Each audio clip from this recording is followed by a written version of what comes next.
Welcome to Truth Behind History. Today we are diving into the mystery of the Phoenicians, a civilization so influential that we still use their inventions every single day, and yet, most people have never even heard of them. Strange, isn't it? How can an entire people who helped shape modern communication, dominated ancient trade routes, and held the monopoly on one of the most prized products of the ancient world, be barely a footnote in our textbooks? Let's start with the basics. Who were the Phoenicians? They were Semitic seafarers from the eastern Mediterranean, not an empire in the traditional sense, but a confederation of fiercely independent city-states like Tyre, Sidon, and Byblos. They didn't conquer by sword or chariot. Their power came from trade, from innovation, from resilience. Imagine a network of coastal cities bound not by borders, but by ships, commerce, and a shared culture of exploration. They weren't looking to dominate, they were looking to connect. Now, when it comes to their contributions, well, they're hiding in plain sight. The alphabet you're hearing right now, and the one you're reading on the screen,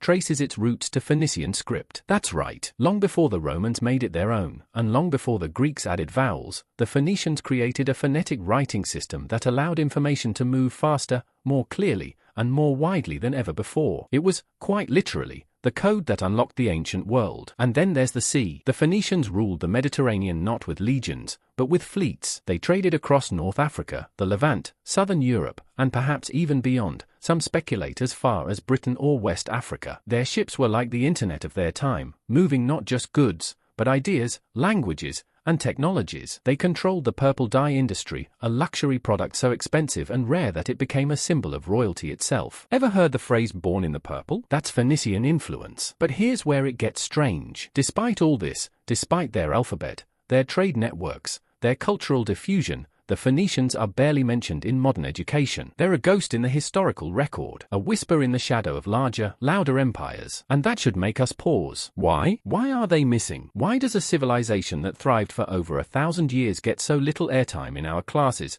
our documentaries, our public memory? This is what we call a curricular blind spot, not just an accident, but perhaps a reflection of which narratives are encouraged, and which are quietly buried. Because the story of the Phoenicians doesn't fit neatly into the rise and fall pattern of empire. They didn't centralize, they didn't conquer, and they didn't leave behind grand monuments shouting their power to the heavens. But maybe that's exactly what makes them worth studying.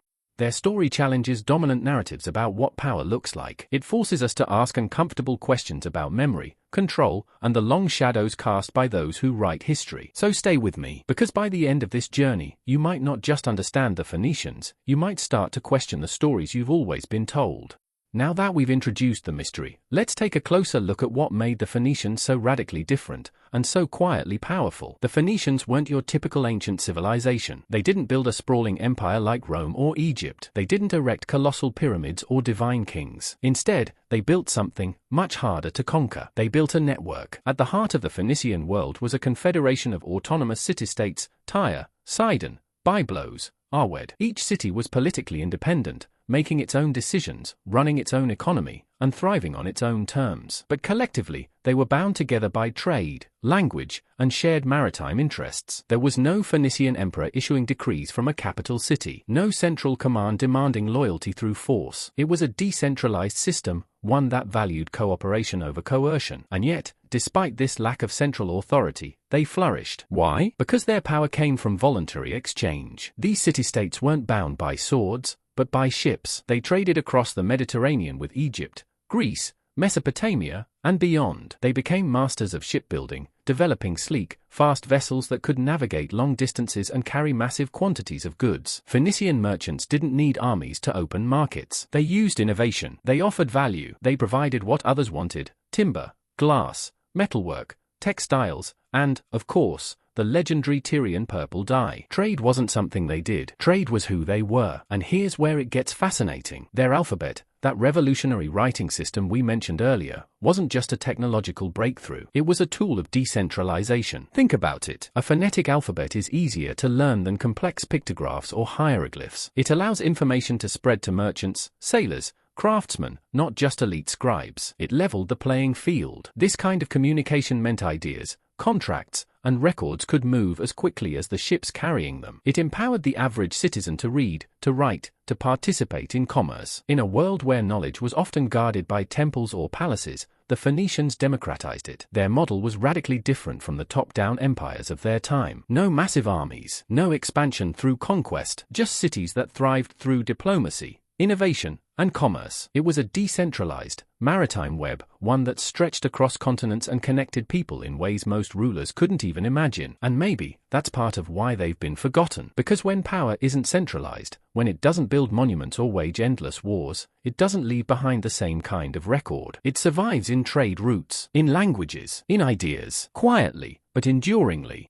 So, how far did this stateless civilization reach? You might think that without a central army or imperial ambition, the Phoenicians would have remained confined to their corner of the Mediterranean. But the opposite happened. Their influence stretched farther than many of the so-called great empires of history, and they did it without a single military conquest. Let's talk about what we could call their global colonization. Though colonization here doesn't mean conquest. It means connection. The Phoenicians established trade hubs as far west as Carthage in North Africa, Cadiz in modern-day Spain, and the island of Malta, all without deploying legions or overthrowing kings. They didn't invade, they integrated. Carthage, by the way, eventually became a powerhouse in its own right, a Phoenician daughter city that would later challenge Rome itself. But before Carthage became infamous, it was part of a wide-reaching commercial network that relied not on domination, but on trade. Now let's zoom in on intercultural trade. The Phoenicians weren't just selling stuff, they were sharing culture. They developed rich trading relationships with Egypt, Mesopotamia, the Greeks, and even distant tribes along the European coasts. These weren't just economic transactions,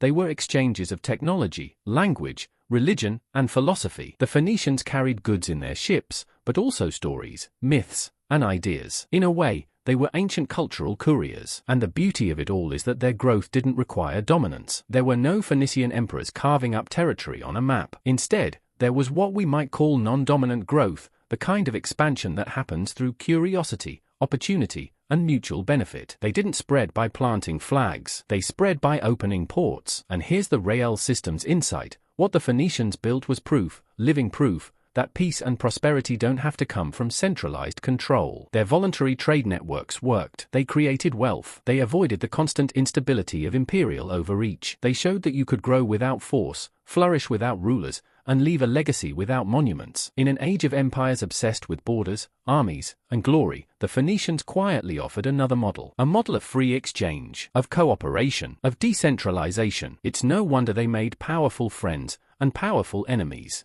So what happened to the Phoenicians? How does a civilization that connected continents, birthed alphabets, and built a peaceful maritime empire just disappear? Well, they didn't vanish in a single moment. It wasn't one cataclysmic battle or a natural disaster. No, their erasure was slow, subtle, and strategic. It began with conquest. Over time, the Phoenician city-states were gradually absorbed, piece by piece, by a lineup of larger and more militarized empires. The Assyrians came first, then the Babylonians, then the Persians, and finally the Greeks and Romans. Each of these powers took a slice of the Phoenician world, folding their cities into their imperial systems. The independence that once defined Tyre and Sidon was slowly stripped away. And here's the twist, because the Phoenicians had no central archive, no massive capital, no single leader to defend, their culture was easy to absorb. There was no army of scribes recording heroic myths, no temples hoarding scrolls. So much of what they were simply melted into the cultures that replaced them. Without a strong military presence or central bureaucracy, they left behind little that could withstand conquest. Then came the symbolic blow, the destruction of Carthage. Rome didn't just beat Carthage, it obliterated it. In the Third Punic War, Roman forces burned the city to the ground, salted the earth, enslaved or slaughtered the population. It wasn't just military victory, it was cultural erasure. Carthage was the most powerful remaining link to Phoenician heritage, and when it fell, it took the memory of 1,000 years with it. And this brings us to something even deeper, something that still happens today: historiographical suppression. See, history isn't just about what happened, it's about who gets to tell the story. When centralized empires write the textbooks, quite literally, they decide who deserves a chapter and who gets a footnote. The Phoenicians didn't fit the narrative of empire, conquest, and control. They were different, too fluid, too decentralized, too successful without ever raising a flag. So their story was minimized, marginalized, muted, not because they failed, but because their model of success threatened the assumptions of those who came after. This is what happens when history is filtered through power. It's not just about facts being lost, it's about stories being edited or excluded to serve a larger narrative, one where peace through trade is forgotten and control through conquest is glorified. The Phoenicians weren't erased by accident, they were erased by design. Let's pause here and ask the big question. What do the Phoenicians really teach us? Why does this erased civilization, with no emperor, no conquest, and barely a chapter in most textbooks, still matter today? Because their legacy holds three powerful lessons. Lessons about systems, about freedom, and about the quiet forces that shape the world far more than armies ever could. First, decentralization. The Phoenicians proved that you don't need a centralized government, a massive bureaucracy, or a top-down structure to thrive. Their confederation of independent cities, each making their own choices, each trading freely, created one of the most dynamic networks in ancient history. There was no single ruler demanding tribute, no standing army enforcing unity. Their cohesion came from mutual benefit, not coercion. They remind us that cooperation doesn't have to be commanded. It can emerge organically, through trade, trust, and shared interest. It's not chaos, it's voluntary order. Second, innovation. The Phoenician alphabet changed everything. It wasn't just a writing system. It was a tool that lowered the barrier to knowledge. With only a couple dozen characters, merchants and sailors could learn to read, record contracts, communicate across cultures. This wasn't just literacy, it was liberation. When people can share ideas easily, they can challenge authority, negotiate on their own terms, and build new systems. The alphabet gave power to the people who used it, not just the elites who once monopolized knowledge. And third, historical memory, or more specifically, the dangers of losing it. Because let's face it, the Phoenicians did everything right, and still got erased. Not by failure, but by silence. Their story doesn't serve the narrative of centralized power, so it was edited out. That should raise a moral question in all of us. How many other stories have we lost? How many civilizations were silenced not because they failed, but because they succeeded in a way that didn't glorify conquest? This isn't just about the past. It's about how we choose to remember, and who we trust to do the remembering. Are we taught to admire domination over dialogue, empire over exchange? Are we told that greatness must look like pyramids, thrones, and armies? Or can greatness be found in a well-built ship, the shared language, and a free exchange between equals? The Phoenicians invite us to reconsider everything we've been taught about power, not by preaching, not by demanding, but by showing, through example, that there is another path, one rooted in liberty, in language, and in the timeless magic of human connection. So now we arrive at the end, but maybe this isn't really the end. Maybe it's the beginning of a new way of thinking about history, and who gets remembered. We've followed the Phoenicians from their decentralized beginnings to their wide-reaching trade networks, to their quiet disappearance under the weight of empire and conquest. But even now, one question still lingers. What else have we forgotten? Because if the Phoenicians, a people who shaped the ancient world, can be scrubbed from the public memory, who else is missing from the story? How many civilizations, ideas, or systems were discarded not because they didn't work, but because they worked too well outside the control of empire? How many examples of peaceful exchange, voluntary order, and shared progress were lost simply because they didn't leave behind the kind of legacy a conqueror could parade? And more importantly, how is that still happening today? Who gets to write the history books now? Who decides which voices are amplified and which ones get buried in the footnotes? When we look back on our own time, will people see the full picture, or just the pieces chosen by those in power? That's why history isn't just about the past. It's about recognizing patterns, about seeing how systems, economic,